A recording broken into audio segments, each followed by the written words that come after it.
ओम नमः शिवाय। मैं हूं ज्योतिष पंडित दीपक दुबे और उपस्थित हूं आपके साथ बृहस्पति के देवगुरु बृहस्पति के राशि परिवर्तन के प्रभाव को लेकर। यह अभी तक अपनी स्वराशि मीन राशि में गोचर कर रहे थे, लेकिन 22 अप्रैल से क्षमा करिएगा 22 अप्रैल से अब यह अपने परम मित्र मंगल की राशि मेष राशि में प्रवेश करेंगे। यहाँ पर इनकी जो उपस्थिति है वह 22 अप्रैल 2023 से लेकर के 1 मई 2024 तक रहने वाली है। जब गुरु प्रवेश करेंगे मेष राशि में उस समय वहाँ पर सूर्य भी होंगे, सूर्य उनके परम मित्र हैं, बुध भी होंगे। बुध से समभाव है, कहीं कहीं शत्रु भाव भी कुछ विद्वान बताते हैं, लेकिन सामान्यतः गुरु बुध की युति कोई बहुत खराब परिणाम नहीं देती, अच्छा परिणाम ही देती है। और यहाँ पर राहु भी होंगे, तो सूर्य बुध गुरु और राहु की युति होने वाली है। शनि की दृष्टि रहेगी, जब तक गुरु यहाँ रहेंगे शनि की दृष्टि लगातार उन पर बनी रहेगी पूरे उनके गोचर के दौरान। सूर्य हर महीने बदलते हैं, बदल जाएंगे। बुध बदलने वाले हैं, 10-15 दिनों में हट जाएंगे वहाँ से। लेकिन राहु बने रहेंगे 29 नवंबर तक, यानी राहु की युति गुरु के साथ लंबे समय तक रहने वाली है और शनि की दृष्टि पूरे गोचर पर्यंत रहेगी। अब चूंकि इतने कॉम्बिनेशन बन रहे हैं तो सारे कॉम्बिनेशन पर मैं बात नहीं करूंगा, केवल गुरु के राशि परिवर्तन को ध्यान में रखते हुए बात करूंगा। गुरु चांडाल दोष के ऊपर जो बन रहा है, गुरु राहु की युति से गुरु चांडाल दोष भी उत्पन्न होता है, उसके ऊपर मैं वीडियो गुरु चांडाल दोष का अलग से दे दूंगा उसको, ताकि उसमें मैं उसके ऊपर विस्तार से बात कर सकूं। फिलहाल केवल बृहस्पति के इस गोचर का क्या होगा प्रभाव, कुछ टेक्निकल चीज़ों पर थोड़ी सी चर्चा कर दूँ। चूँकि जो वैदिक ज्योतिष बहुत विस्तार वृहद है, इसलिए इसके एक एक सेक्शन पर बहुत लंबे लंबे वीडियो बनाए जा सकते हैं, लेकिन फिर भी अपने दर्शकों को बहुत कम चीज़ों में कुछ जानकारी दे दूं कि मेष राशि में जो नक्षत्रें हैं उसमें जो प्रारंभ का कुछ समय जाएगा वो केतु के नक्षत्र में रहेगा। गुरु का प्रभाव गुरु केतु के नक्षत्र में, राशि मंगल की है लेकिन नक्षत्र शुरू में केतु की आएगी, फिर शुक्र की आएगी और उसके बाद एकदम अंत में कुछ समय के लिए कृतिका के प्रथम चरण में रहेंगे। तो करीब करीब 40-42 दिन का जो समय जाएगा, मोटा मोटी 43-44 दिन मान के चलिए, तो वो कृतिका नक्षत्र में जाएगा, सूर्य की नक्षत्र में, सूर्य के चरण में। तो इनका जो प्रभाव है वो, इसीलिए मैं हमेशा बोलता हूँ कि किसी भी ग्रह का प्रभाव केवल एक राशि में जाने से एक जैसा नहीं होगा। वह कब किस नक्षत्र में मूव कर रहे हैं, उस दौरान किस ग्रह की और ग्रहों का प्रभाव है, किसकी दृष्टि है, किसके साथ युति है, किसकी दशांतर दशा चल रही, तमाम कॉम्बिनेशन से जा करके आप किसी निष्कर्ष पर उस दौरान उसमें पहुंच पाते हैं। अब एक सामान्य बात करूं तो गुरु जब मंगल की राशि और केतु के नक्षत्र में होंगे तो जो व्यक्ति का स्वभाव होगा वो बहुत बढ़ चढ़ कर ज्ञान देने का, लोगों की भलाई करने का, लोगों की मदद करने का, प्राप्तियां नहीं होती, जाती हैं चीज़ें। समय आपका लगेगा, धन आपका लगेगा, समय आप समाज सेवा में, लोगों के कल्याण में, जन कल्याण में, खूब धार्मिक और अगर धार्मिक माने पूजा पाठ में जिनकी रुचि नहीं भी है तो समाज कल्याण में और लोगों की मदद की भावना तो जरूर उदय हो जाती है। क्योंकि राशि अब आजकल ज्योतिष ग्लोबल होने की वजह से हर धर्म और जाति के लोग देखते हैं, तो उसका संबंध केवल कर्म कांड से अगर ना भी लूँ तो एक मानवतावादी विचार हो जाता है। जन कल्याण के ऊपर, पशु पक्षी जीव जंतु सबके ऊपर एक कल्याण की भावना का अधिक उदय, और उसमें बहुत बढ़ चढ़ कर काम लेने वाला होता है। शुक्र के नक्षत्र में शुक्र मंगल गुरु का प्रभाव जब होगा, क्योंकि राशि मंगल की शुक्र का नक्षत्र गुरु, तो गुरु और शुक्र का जो कॉम्बिनेशन होता है वो कन्फ्यूजन क्रिएट करता है। कई बार द्वंद्व की स्थिति आ जाएगी, थोड़ा आलस्य हावी हो जाएगा। अगर उस दौरान गोचर में भी कहीं शुक्र आ गए लग्न पर ही गुरु के साथ, तो वो अलग तरह की स्थितियाँ उत्पन्न हो जाएंगी। तो थोड़ा विलासिता, थोड़ा कन्फ्यूज़न, थोड़ी जो है वो आस्तिक तो आप रहेंगे, लेकिन उसमें कुछ नास्तिकता का पुट भी आने लगता है। निर्णय लेने में ज़रूर कठिनाई होती है। अंतिम जो चरण आएगा लास्ट में कृतिका नक्षत्र के गुरु, वो प्रभाव सबसे अच्छा होगा, क्योंकि उस समय गुरु सूर्य मंगल की राशि, सूर्य की नक्षत्र और गुरु की उपस्थिति। और मुझे लग रहा है कि जब वो लास्ट पीरियड में 1 मई का टाइम होगा तो जनरली 14 अप्रैल को सूर्य भी उस समय होते हैं, तो जो अंतिम 15-20 दिन का टाइम होगा अगले साल, वो बहुत योगकारी होगा। उसमें बहुत तरह के अच्छे और शुभ परिणाम देखने को मिलेंगे अगर उस दौरान गुरु और सूर्य का कॉम्बिनेशन कहीं दशा अंतर्दशा चल रही है तो। और ये भी शुभ परिणाम पुनः कह दूं कि डिपेंड करता है कौन से लग्न आपकी स्वामी है, क्योंकि कई बार वो जो बहुत अच्छा योग है वो ऐसी जगह पे आपके बन रहा होता है कि जो शुभता का नहीं अशुभता का परिणाम बहुत तगड़ा दे देता है।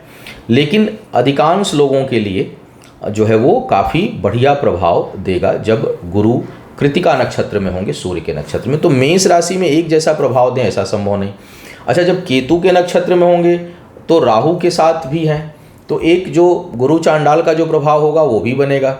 तो उस पर जैसा मैंने कहा कि अलग से वीडियो दूंगा, बात करूंगा। अभी फिलहाल इतनी जानकारी एक नट सेल में देनी थी कि गुरु का प्रभाव किस तरह का, एक मोटा मोटी मान के चलिए कि शुरू के लगभग 5.5 पौने 6 महीने खूब काम करने की इच्छा उत्पन्न होगी, भलाई करने की इच्छा उत्पन्न होगी, लेकिन इसमें प्राप्तियां कम होंगी, लगेगा अधिक आपका समय धन शुभ कार्यों में। जो आगे के 5.5 से 6 महीने का लगभग पीरियड होगा वो पीरियड भोग विलासिता में बढ़ावा, थोड़ी नास्तिकता का पुट, तर्क वितर्क अनावश्यक के, कुछ मानसिक अशांति और द्वंद्व की स्थिति उत्पन्न होगी। और अंतिम जो करीब 40, 44, 45 दिन का जो समय मिलेगा आपको, वो समय जो होगा वो प्राप्तियों का होगा, ख्याति का होगा, पद प्रतिष्ठा की प्राप्ति का होगा। जो किए रहेंगे आप शुरुआत में उसको वो गेन करने का होगा और बहुत ही सही दिशा में आपकी चीज़ें जाएंगी। तो ये एक मैंने ओवरऑल जो है वो प्रभाव बताया। अब एक एक करके बात करूँगा कि जो इनका प्रभाव है गोचर का वो किस प्रकार का परिणाम आपको देने वाला है।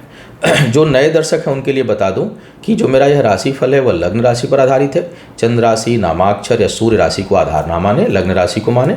दूसरा, सामान्य आधार पर ही इसको लीजिएगा, क्योंकि कोई विशेष परिस्थिति हो तो आपको अपनी कुंडली का विश्लेषण कराना चाहिए, उसके बाद किसी निष्कर्ष पर पहुंचना चाहिए।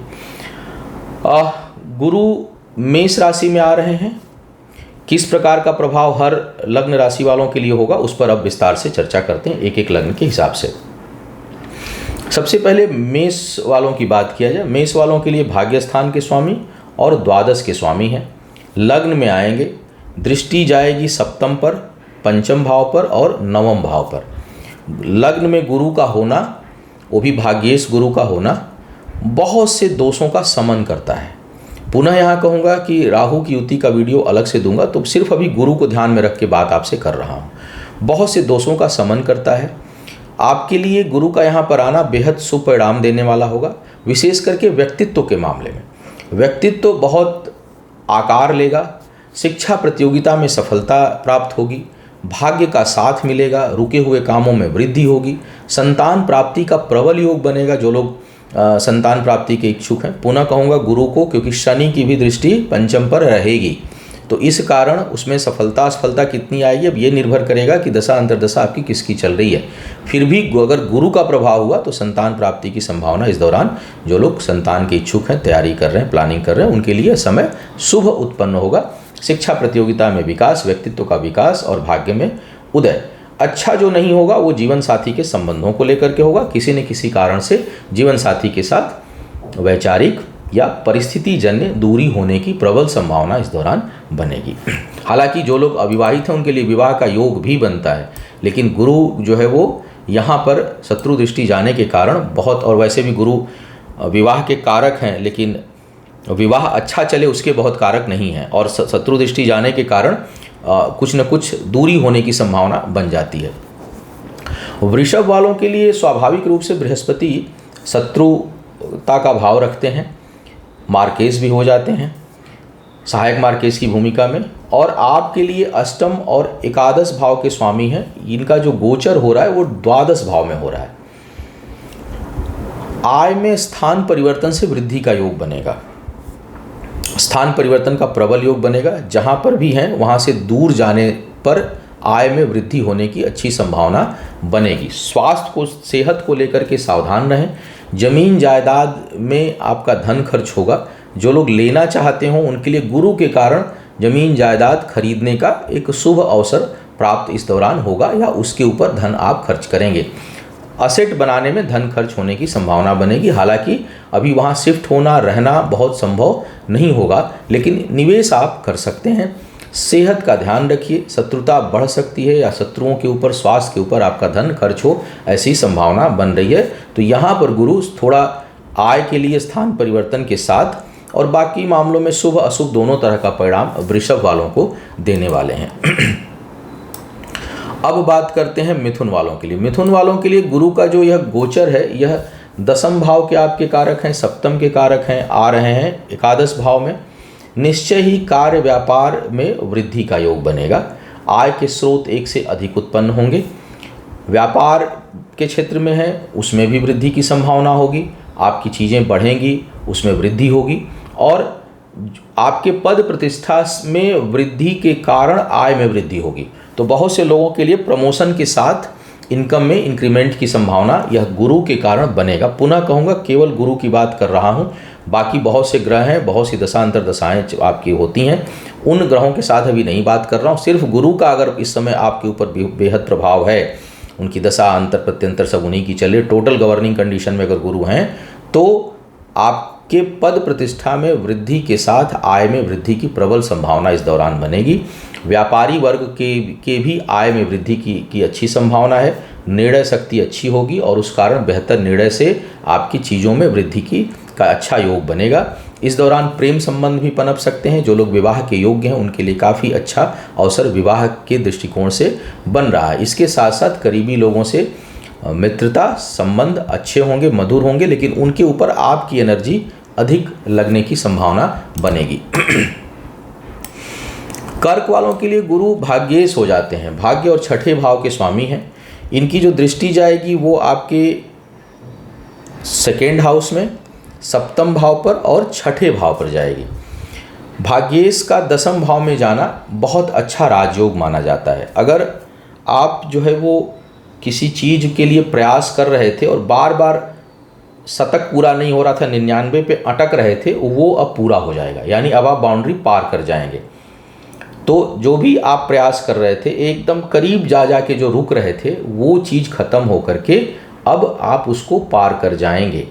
पुनः ध्यान रखिएगा, सिर्फ गुरु की बात कर रहा हूँ, अदरवाइज दसम भाव बिल्कुल ठीक नहीं है कर्क वालों का। राहु उपस्थित है नवंबर तक और शनि की नीच दृष्टि जा रही है, तो दो ग्रहों का प्रभाव बिल्कुल नकारात्मक है। लेकिन अगर गुरु ही गवर्न कर रहे हों, इस समय पूरी तरह से प्रभावशाली स्थिति में हों, तो आपके लिए यह समय अचानक बहुत से अच्छी चीज़ों को लाने वाला, और जो लास्ट मोमेंट फेल्योर जिन लोगों को हो रहा था वो पार कर जाएंगे अपनी चीज़ों को। तो उस दृष्टिकोण से बहुत अच्छा हो रहा है। पारिवारिक जीवन में थोड़ी बहुत कठिनाई महसूस होगी, फिर भी कुछ शुभ कार्यों का संपादन आपके लिए होगा। धन की बचत कर पाएंगे। शत्रु अगर कोई है, कहीं वाद विवाद है, तो वो परास्त होंगे, उसमें आपको विजय प्राप्त होगी। कई लोगों के लिए नौकरी इत्यादि लगने की अच्छी संभावना इस दौरान बनेगी। तो गुरु का यहाँ पर गोचर कर्क वालों के लिए बहुत ही शुभ स्थिति दर्शा रहा है। अब बात करते हैं सिंह वालों के लिए। सिंह वालों के लिए बृहस्पति पंचमेश हैं और छठे भाव के स्वामी हैं, भाग्य स्थान पर आ रहे हैं। यहाँ पर सिंह वालों के लिए वो अष्टम का क्षमा करिएगा, अष्टम भाव के पंचम के स्वामी हैं और अष्टम के स्वामी हैं और भाग्य स्थान पर आ रहे हैं। यहाँ से इनकी दृष्टि, सीधी दृष्टि लग्न पर, पंचम दृष्टि लग्न पर, सीधी दृष्टि आपके तीसरे भाव पर और नवम दृष्टि जो है वो आपके पंचम भाव पर जा रही है। शिक्षा प्रतियोगिता में अभूतपूर्व सफलता का योग बनेगा आपके लिए। व्यक्तित्व का विकास होगा, सोच सही दिशा में रहेगी, आत्मबल बहुत बढ़ा चढ़ा इस दौरान रहेगा। नए अवसर आपको प्राप्त होंगे, बौद्धिक क्षमता अद्भुत होगी, इसलिए जो भी निर्णय आप लेंगे उसमें सफलता आपको साथ देगी, हाथ लगेगी। करीबी लोगों की मदद आप ज़्यादा करेंगे, उतनी उम्मीद आप मत करिए और शायद आपको उतनी आवश्यकता भी नहीं पड़ेगी।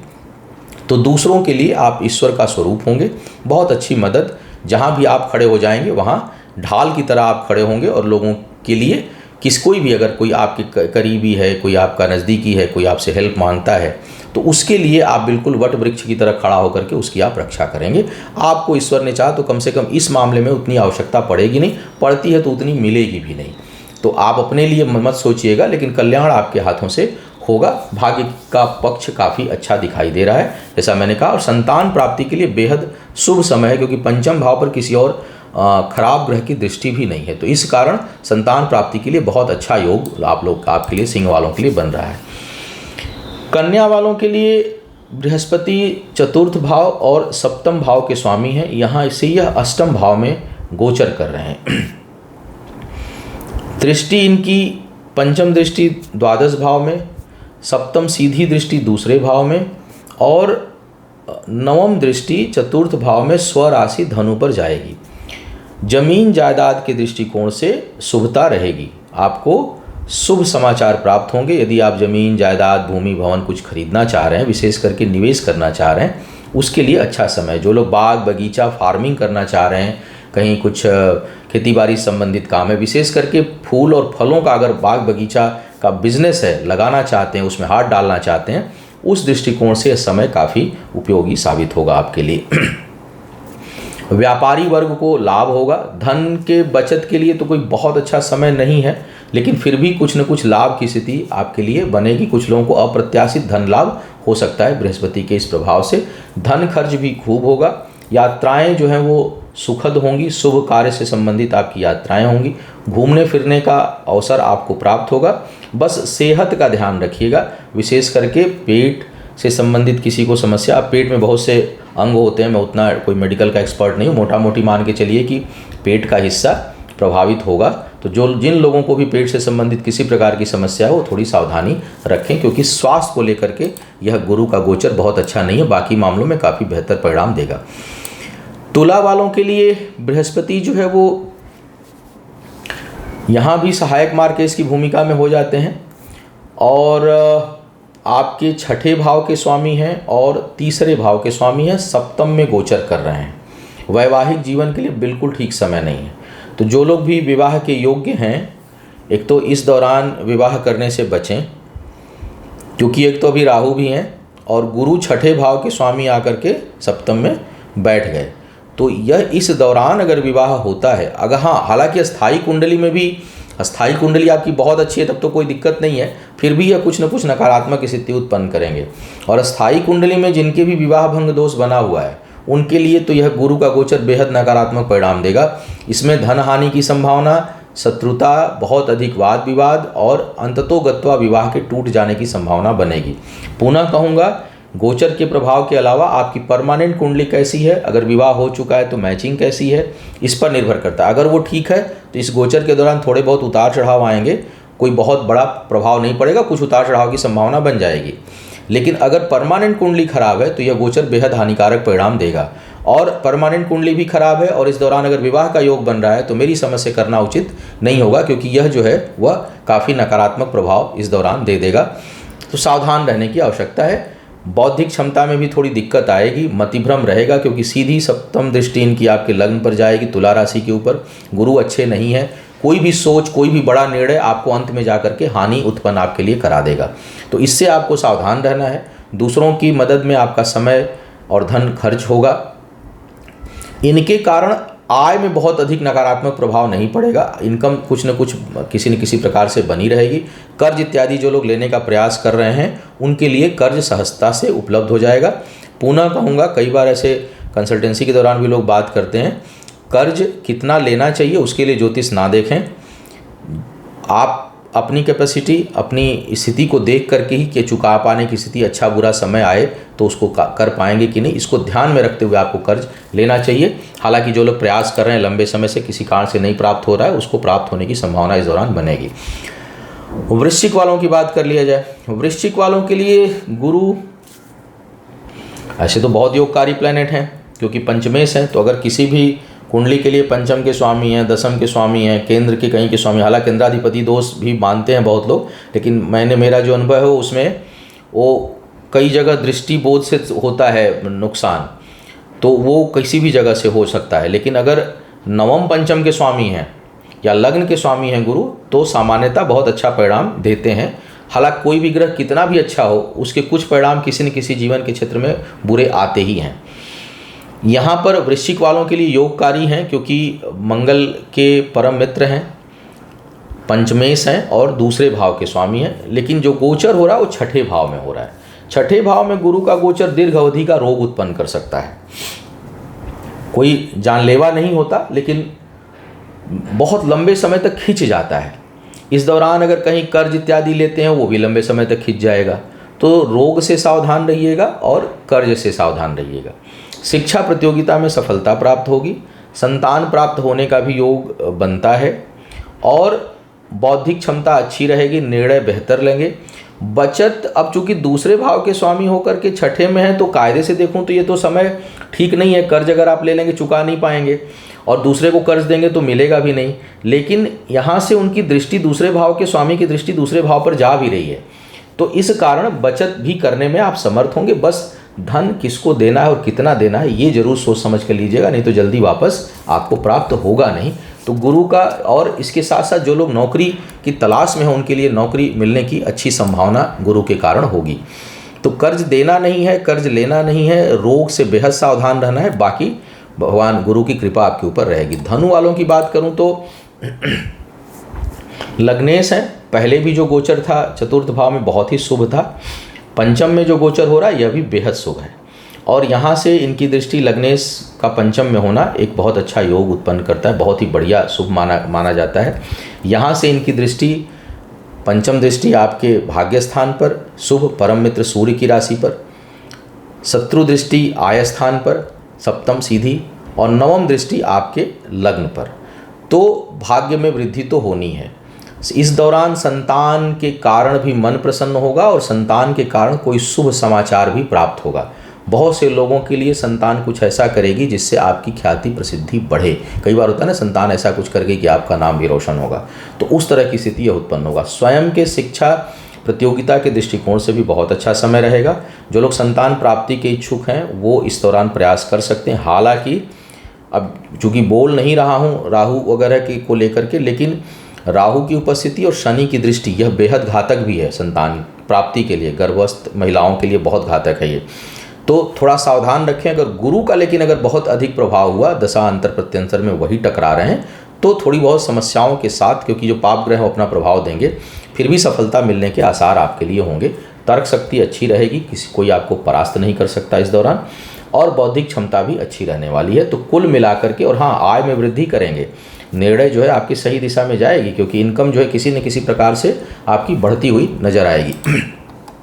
तो काफ़ी शुभ प्रभाव दे रहे हैं। मकर वालों के लिए गुरु जो है वो तीसरे भाव के स्वामी हैं और द्वादश के स्वामी हैं, आ रहे हैं आपके चतुर्थ भाव में। घर परिवार से दूर जाने की स्थिति उत्पन्न होगी। कार्य क्षेत्र में कुछ वैचारिक उतार चढ़ाव देखने को आपको मिल सकता है अपने उच्च अधिकारियों के साथ। स्वास्थ्य का भी ध्यान रखना होगा और सेहत के ऊपर धन खर्च हो। पारिवारिक जीवन में अपने कार्यों की पूर्ति के लिए, अपने दायित्वों की पूर्ति के ऊपर धन खर्च होता हुआ दिखाई दे रहा है। कहीं दूर की यात्रा और घर से जहाँ पे आप रह रहे हों या जन्म स्थान से बहुत से लोगों के लिए दूर जाने की स्थिति उत्पन्न होगी। जमीन जायदाद जो है वो खरीदने के लिए समय कम से कम गुरु के कारण ठीक है, लेकिन बहुत ठीक नहीं है, क्योंकि और जो दृष्टि वगैरह पड़ रही है वो बहुत अच्छी नहीं पड़ रही है। तो इस कारण कोई गुरु का यहाँ पर जो गोचर है केंद्र में, वो बहुत शुभता लिया हुआ दिखाई नहीं दे रहा है। धन खर्च, आपके चीज़ों में धन खर्च का योग है, स्थान परिवर्तन का योग बनेगा, कार्य क्षेत्र में वैचारिक मतभेद का योग बनेगा। स्वास्थ्य को लेकर के थोड़ी सावधानी रखनी है, और ज़मीन जायदाद अगर लेते हैं तो तुरंत उसमें रहने का योग भी उतना अच्छा नहीं बनता हुआ दिखाई दे रहा, विशेष करके नवंबर तक तो बिल्कुल नहीं। तो कुल मिलाकर के थोड़ा सा ये सेंसिटिव मैटर बन रहा है गुरु का यहाँ पर गोचर, कोई बहुत अच्छा परिणाम देता हुआ दिखाई नहीं दे रहा है। हाँ, शुभ और मांगलिक कार्य आपके हाथों से संपादित होंगे और लोगों की मदद, घर परिवार के बारे में आप जागरूक रहेंगे और उसमें आपकी एनर्जी और पैसा खूब लगने वाला है, तो उसके लिए आप तैयार रहें। अब बात करते हैं कुंभ वालों की। कुंभ वालों के लिए गुरु जो है वो 11th और 2nd दोनों घरों को गवर्न करते हैं, यानी धन के पूरी तरह से धनाध्यक्ष हो जाते हैं कुंभ राशि वालों के लिए। दूसरे भाव में आ रहे हैं, तो इसका मतलब ये हो गया कि एक तो आय की वृद्धि होगी, करीबी लोगों के मदद से आय में वृद्धि होगी। बहुत से लोग हो सकता है कि अपने करीबी मित्रों के साथ, भाई बहनों के साथ कोई पार्टनरशिप में कार्य व्यापार प्रारंभ कर लें, उनके साथ मिलकर कोई बिजनेस शुरू कर लें और उसमें उन्नति भी देखने को मिलेगी फिलहाल के गोचर के हिसाब से। लाभ आपका बचत, आपका पैसा अपने करीबी लोगों के ऊपर खर्च होगा। विवाह के लिए कम से कम इस गुरु के कारण जो है वह योग बनेगा। व्यापार में वृद्धि का योग बनेगा। भाग्य स्थान पर थोड़ा बहुत उतार चढ़ाव रहेगा, लेकिन इनकम को लेकर भाग्य साथ देगी। पेपर वर्क भाग्य कई जगह इम्प्लीमेंट होती है, लेकिन इनकम को लेकर के कम से कम भाग्य का साथ आपके पक्ष में रहेगा। हालांकि शनि की दृष्टि विवाह में बाधक होगी, लेकिन गुरु की जो दृष्टि जा रही है और गुरु का ही इस दौरान बहुत अधिक प्रभाव हुआ, तो विवाह होने की प्रबल संभावना भी इस दौरान बनेगी या संबंध बनेंगे। तो इनकम के लिए फ़ायदेमंद है। करीबी लोगों के साथ कार्य व्यापार शुरू करने का योग बन रहा है। भाग्य का साथ आय को लेकर ठीक है, बाकी मामलों में थोड़ा आपको कठिनाई महसूस होगी। अगर कहीं कोई पेपर वर्क है उसमें आपको दिक्कत महसूस होगी। बचत जो है वो अपने लोगों के ऊपर खर्च होने की संभावना गुरु के कारण बन रही है, तो थोड़ा शुभाशुभ परिणाम देते हुए दिखाई दे रहे हैं। मीन वालों के लिए बृहस्पति लग्नेश हैं और दसम भाव के स्वामी हैं, दूसरे भाव में आ रहे हैं। पैतृक संपत्ति से संबंधित कोई वाद विवाद है तो उसमें आपको सफलता, पिता का सहयोग, पिता के कारण लाभ की स्थिति और उनसे भरपूर सहयोग बहुत से लोगों को प्राप्त होगा और उसके कारण आपकी उन्नति जो है वो होती हुई दिखाई दे रही है। स्वयं के परिश्रम से किए हुए कामों का परिणाम यदि लंबे समय से नहीं मिल रहा था तो उसके मिलने की अब संभावना बहुत अच्छी बन रही है। वाणी बहुत प्रखर रहेगी, सोच जो है वो आपके पक्ष में रहेगी, दूसरों की भरपूर मदद करेंगे। कर्ज या धन से आर्थिक मदद भी दूसरों की समय आप करें, इसकी संभावना बन रही है। स्वास्थ्य को लेकर के थोड़ा सा सावधान रहना है। पद प्रतिष्ठा में वृद्धि का योग है इस दौरान और वो भाग्यशाली होगा। इस दौरान अगर कहीं आपकी पदोन्नति होती है तो भाग्य में वृद्धि करने वाला होगा और बहुत से लोगों को भाग्यवश भी पदोन्नति मिलेगी। यानी पदोन्नति होगी तो भी भाग्य बढ़ेगी, भाग्यशाली स्थिति उत्पन्न होगी और भाग्यवश पदोन्नति हो इसकी भी संभावना बहुत प्रबल है। तो कुल मिलाकर के गुरु का यह गोचर आपके लिए बहुत अच्छा है। सुख सुविधाओं में वृद्धि, धन प्राप्ति के अच्छा योग, वाणी सारगर्भित और शिक्षा प्रतियोगिता में सफलता और दूसरों की आर्थिक रूप से मदद करने के लिए योग्य आप इस दौरान होंगे। तो गुरु का यह गोचर आपके लिए स्वास्थ्य को लेकर के अगर मैं छोड़ दूं तो बाकी मामलों के लिए काफ़ी बेहतर दिखाई दे रही है। तो यह था बृहस्पति के गोचर का होने वाला संभावित प्रभाव। उम्मीद है आपको मार्गदर्शन मिला होगा।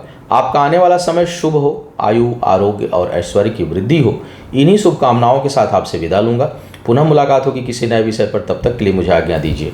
ओम नमः शिवाय।